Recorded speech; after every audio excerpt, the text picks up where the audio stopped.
Baruch atah Adonai Eloheinu melech haolam she'akol niyeh b'dvaro.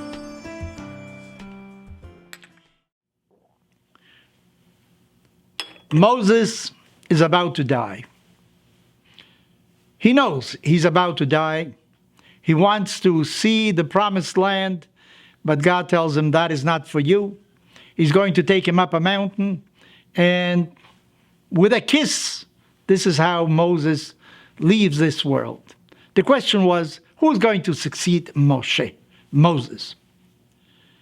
Actually, Moses was also a Cohen. He was also a priest because his brother was a priest. He was also, in fact, when the Kohanim were inducted for the first time, the one who did all the sacrifices was Moses that day. He could act as a Cohen also. Our tradition does not want to have all power in one person. There's a division of power. Moses is sort of the executive. Aaron is supposed to be the spiritual guide of the Jewish people. So when Moses is about to die, Aaron was no longer alive. Maybe his successor should be one of Aaron's children.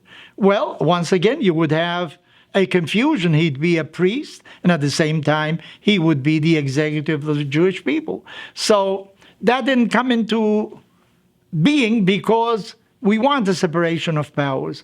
On the other hand, the children of Moses apparently were not up to the position. They sort of disappear in the Torah. Gershom and Eliezer. They will appear later on, their descendants, but in the Torah itself, they're born, they're given a name, and they don't have any role really in the Torah. So who is going to be the successor? The successor is chosen to be Yeshua. He was a disciple. He was actually in the service of Moshe at all times. Was Yeshua really prepared more than another one of the children of Aaron who was not going to be the high priest and maybe could have been considered also?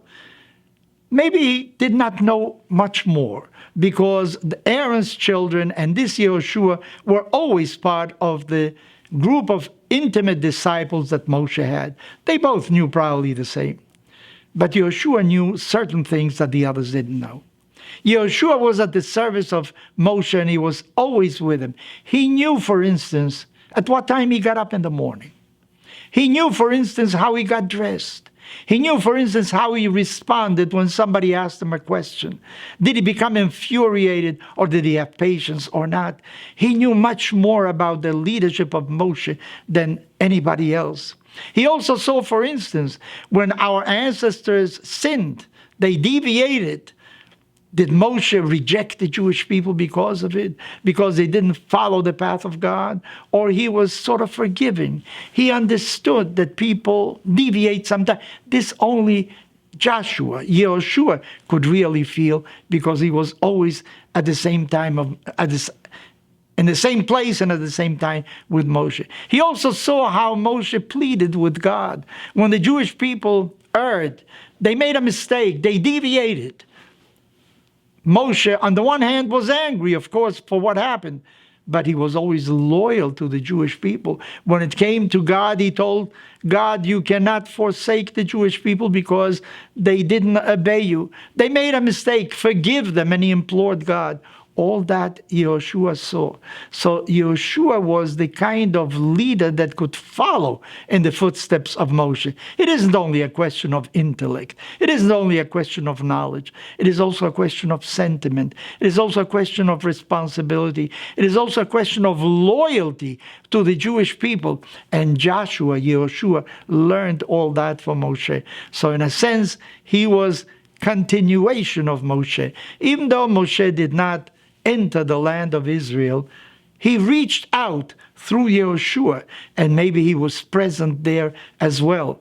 He wasn't physically present, but certainly from Har Nebo, from the mountain which he ascended where his days on earth finished, he certainly could see what Joshua was doing after him. So remember, when you teach your children, It is not only you're giving them knowledge, and nowadays especially, knowledge can be acquired in many different places, but make sure they acquire the right kind of knowledge. But it is also something else. It is how you respond to certain situations in your family. You are teaching your children by the way you treat your wife, by the way you treat your husband, by the way you treat your brother-in-law or sister-in-law, by the way you welcome friends into your home. It is not only a question of knowledge of how he will know, he will have the instruments to respond for certain questions. It is also a question how you react to different situations. Are you easy to anger? Or on the other hand, you know how to control yourself?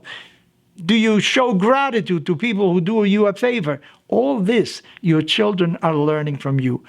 Yeshua learned all that from Moshe. So in addition to the laws of the Torah that Moshe imparted to all his intimate disciples, Yeshua knew him best, and therefore he was best equipped to be the future leader of the Jewish people.